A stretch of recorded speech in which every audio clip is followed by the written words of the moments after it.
And now, another tale well calculated to keep you in suspense. Have you ever received a letter threatening your life? And if you did, what did you do about it? Well, let's find out what Dr. Frazier did as we listen to Crank Letter, written for suspense by Walter Black.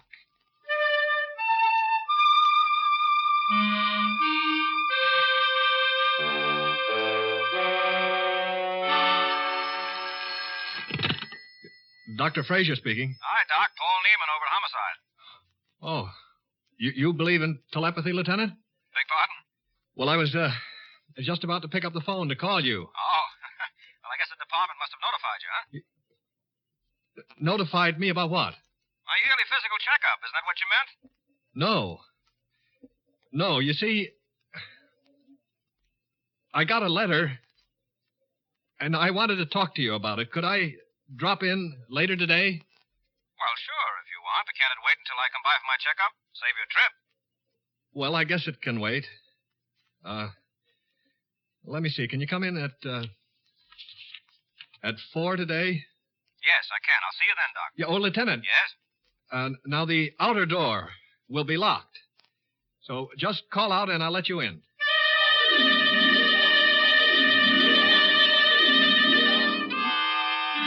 You can put your shirt back on now, Lieutenant.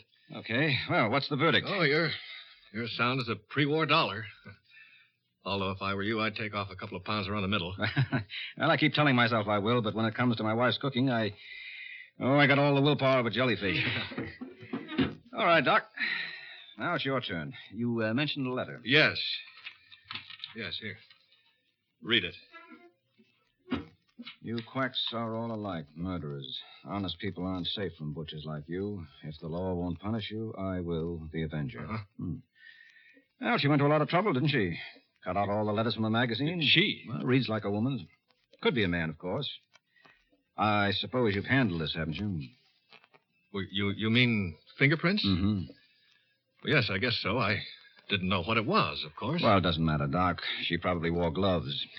I wouldn't worry too much about it. You wouldn't worry about it. No, it's not addressed to you. No. Take it easy. I only meant... Well, we get hundreds of poison pen stuff like this every year. 99% of them turn out to be crank letters. And the other 1%, Lieutenant, what do they turn out to be? You know of anyone who might have a grudge against you, Doctor? No. There's no reason at all for anyone to hate you, is that right? Well, there's no rational reason, no. I said no reason at all. Well,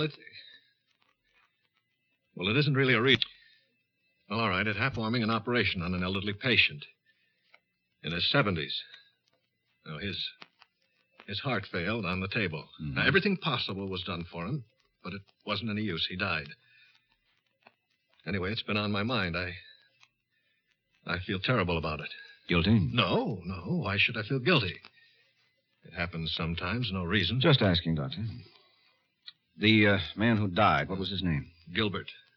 Joseph Gilbert. Any relatives? He lived with a son. Name? Well, I don't... Oh, wait a minute. I probably have it on his records. Yeah, here it is. Frederick Gilbert, 210 South Oak Lane. Mm-hmm. Ever meet him? Yes, once. What's he like?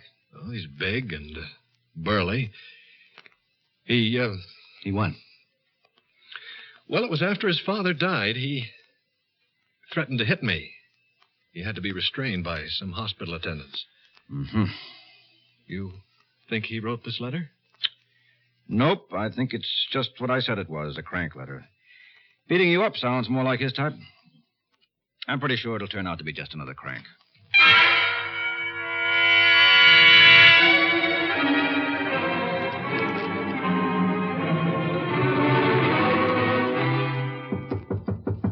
Yeah? Excuse me, Lieutenant, but there's a Dr. Donald Frazier outside. Says he has to see you. Says it's important. Okay, send him in, Evans. Yes, sir. You can go on in. Yeah, okay, thank you. I'm sorry to bother you, Lieutenant, but... It's no bother at all, Doc. What's on your mind? This came in the morning mail. Well, go on, read it. All right. Why don't you sit down and relax? Yeah, relax. I'm too nervous, if you must know. Well, suit yourself. You killed him. You and I know it, even if nobody else does. Your turn is next. Well, is that all you can say? A cheap grade of paper, no signature. You killed him. You think this refers to that patient of yours? What else can I think? Look, I'm not normally a very excitable person, Lieutenant, but this has got me... Scared? Yes, scared. Can you understand that? Or don't policemen ever get scared? Sure we do, often. Send Evans in. Oh, and what am I supposed to do now? Walk out of here and go about my business? Is that it? I'm scared, Neiman. I'm scared sick. Now, does that penetrate?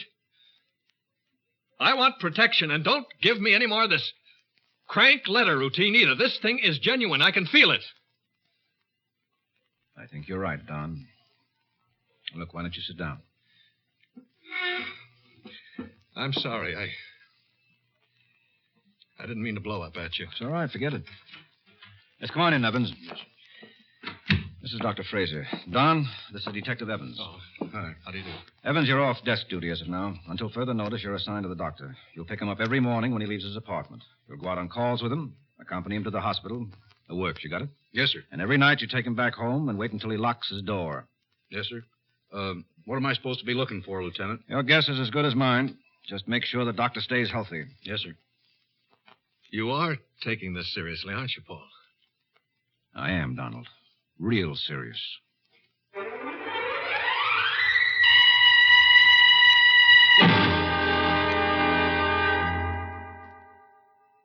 In just a moment, we will return for the second act of Suspense. This is Jim Amici. Are you from Idaho? From an old Shoshone Indian word that meant sunup came the name of the state of Idaho. The state that's famous for its potatoes, also through an elaborate irrigation system, produces many other agricultural products such as apples, wheat, corn, and barley. The cheese product of Pocatello are world famous. Idaho is a rich mining area. From its earth come gold, silver, zinc, copper, and tungsten. Many of its mineral resources are still underdeveloped. Lumbering is an important industry in Idaho because forests cover almost one-third of the land. The central part of the gem state can be reached only by pack horse. Each year, many visitors are drawn to Idaho by the fine hunting and fishing. Skiers could scarcely find a better area than the renowned Sun Valley.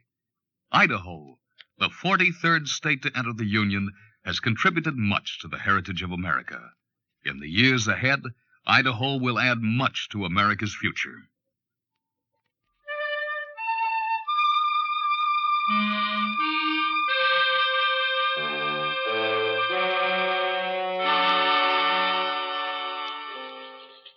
We was at the hospital from 2:35 to 7:15.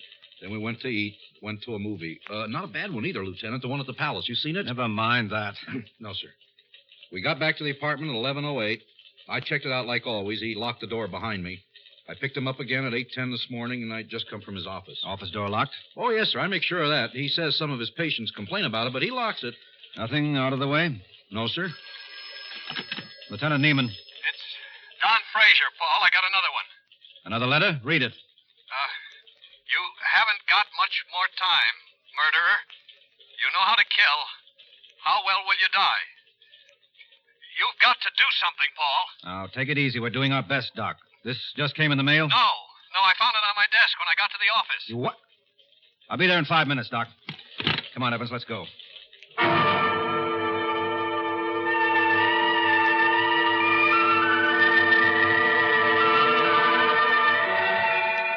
All right, Doctor. Now let's see what we've got.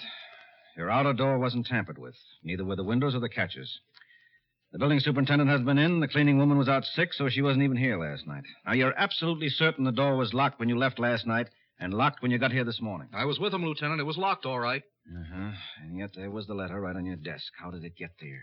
Well, Paul, I should have mentioned this before, but I didn't think it was important. What?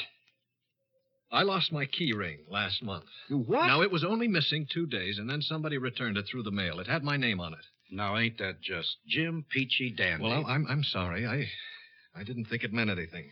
Evans, call the station. I want that man Gilbert brought in. Let's find out about Gilbert once and for all.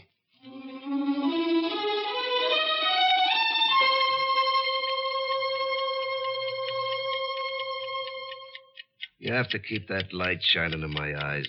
We don't have to, but we're going to. We like to see who we're talking to, even when they're as ugly as you. I'd like to get you out from behind that badge, Buster, and hear you say that. Any time at all. All right, Gilbert. Let's go back over that story of yours. You gave my man the slip after he tailed you home last night. Where'd you go? I told you. Tell him again. I went bowling. You always leave by the back door when you go bowling? What, do you think I'm a kid or something? I knew you had a tail on me. Am I supposed to write him a letter if I feel like going out? Why not? You've been writing Dr. Frazier letters. I ain't writing nobody nothing. How many times I have to tell you? Turn off the light. What? You heard me. And get that clock out of here. It's making me jumpy. Yes, sir.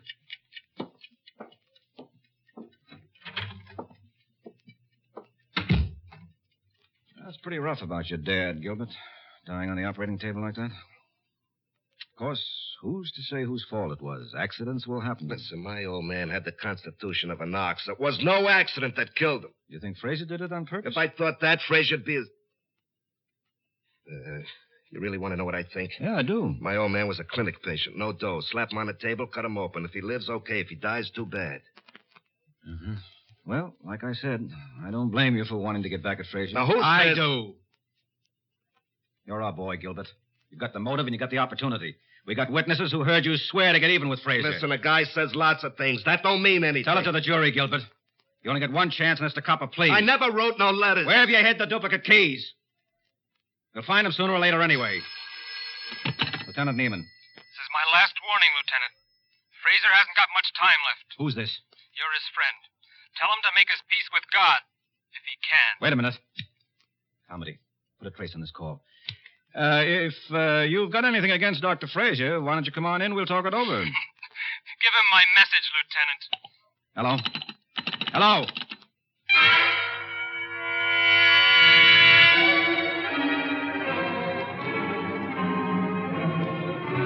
Well, I just don't get it.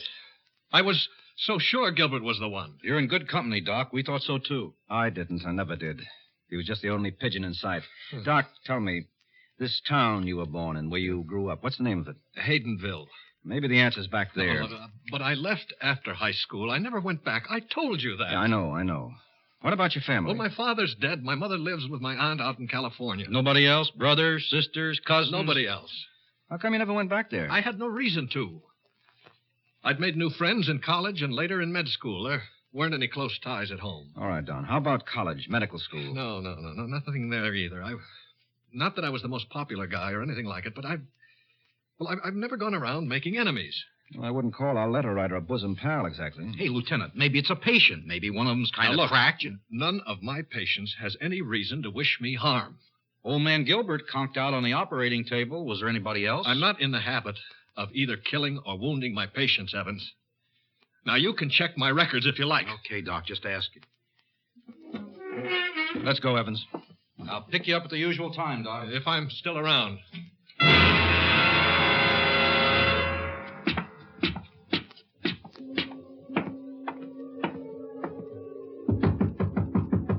Okay, Doc, it's me. Up and at 'em. Hey, Doc, it's me, Evans. Let's get going. I like some breakfast. Doc? It smells like... Hey, Doc! It's not locked. That's gas. Hey, Doc!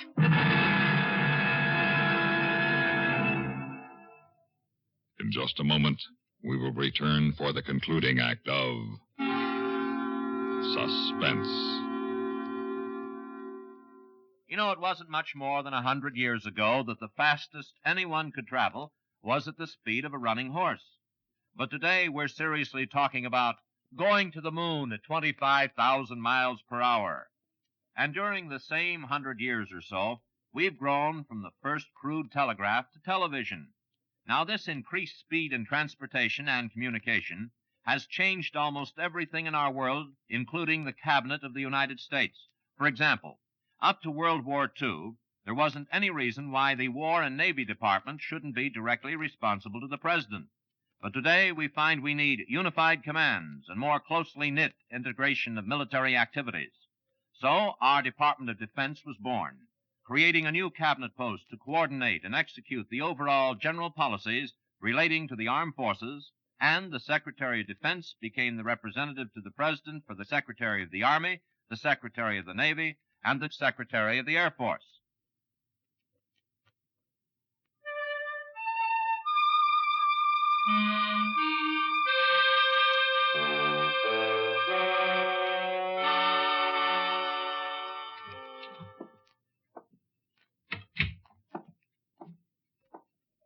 How is he, Lieutenant? Doctor says he'll live. Oh, thank heavens for that. You know something? Frazier must have opened that door himself. Even with duplicate keys, nobody could open it from outside after he shot the bulls. So? Well, so in a case as crazy as this, it's nice to have one solid fact to sink your teeth into. Crazy is right. No sign of a struggle, not a mark on him. Yet there he is, stretched out on the couch, and every burner on the stove going full blast. Lieutenant, I just thought of something. Whoever the guy is, he's someone Frazier knows. You don't open the door in the middle of the night to a stranger. No kidding. Well, it's something. It's nothing. Like everything else we got. Go on back to the station, Evans. Well, what about you? I'm going to see Frazier as soon as he'll let me.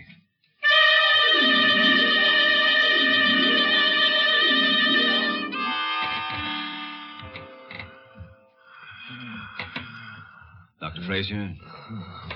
Don? Can you hear me? It's Neiman. I am... You're going to be all right, Don. You hear me? You're going to be all right. He was lucky this time. He won't be again. What? I should have turned the gas on earlier. Doc, that voice, what are you trying... Next time I'll use a gun. That's the... It was you on the phone, wasn't it, Doc? It was me, Lieutenant. What's going on? It's very simple. I called you. I wrote the letters. I tried to kill him.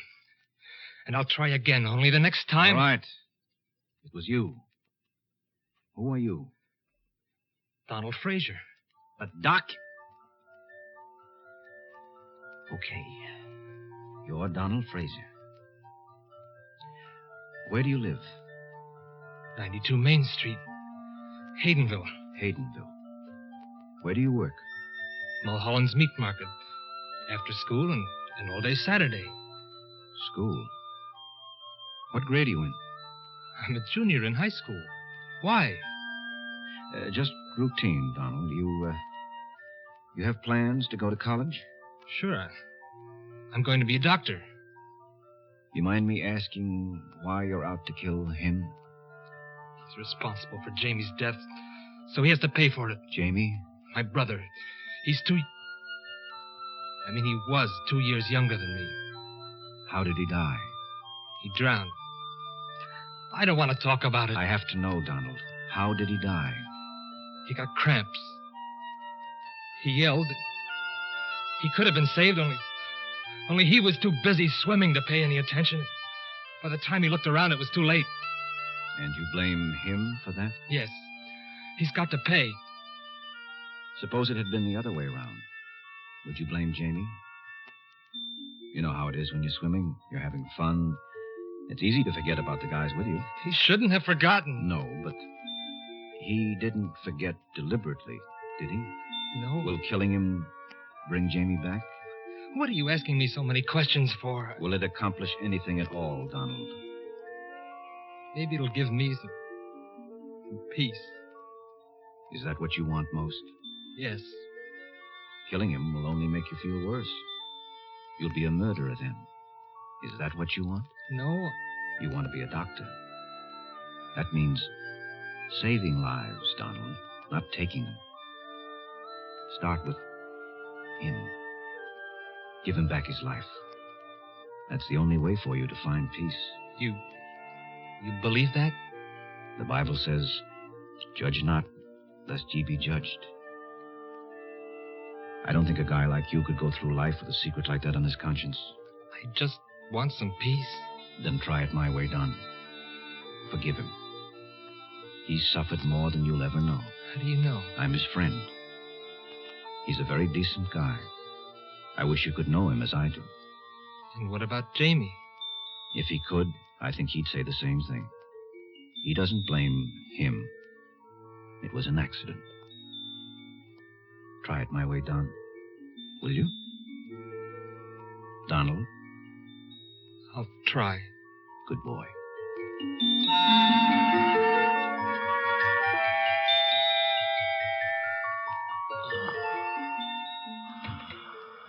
Doc, can you hear me? No. Hmm? Who is it? Me, Paul Neiman. Oh. How do you feel? No. Well, as Evans would say, Jim Peachy Dandy.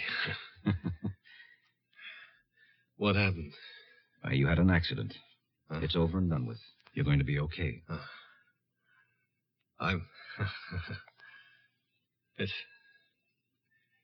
It's funny, Paul, but I feel... I don't know quite how to put it. Like a big burden's off my back. It's crazy, isn't it? No, not at all. Sure it is. Whatever happened to me, I know it was no accident. That letter writer will try again. No, he won't, Doc. Because, you see, we found him. From now on, I don't think you'll have any more trouble.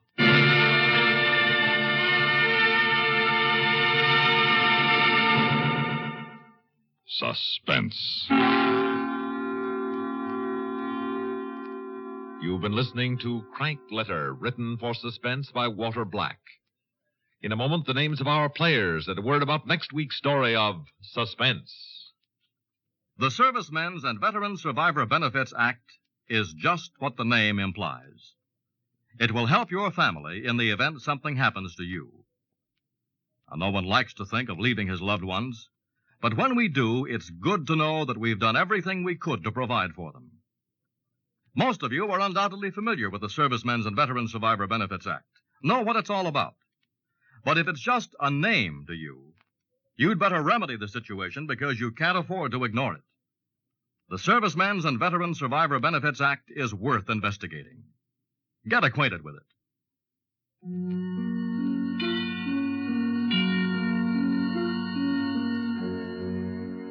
Heard in tonight's story were Lyle Sudrow as Dr. Donald Frazier, Les Damon as Lieutenant Neiman, Phil Meader as the young Donald Frazier, and Larry Haynes as Fred Gilbert.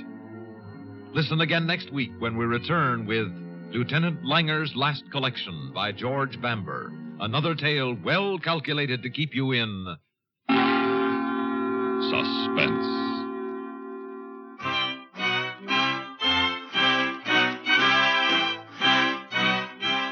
Suspense has come to you through the worldwide facilities of the United States Armed Forces Radio and Television Service.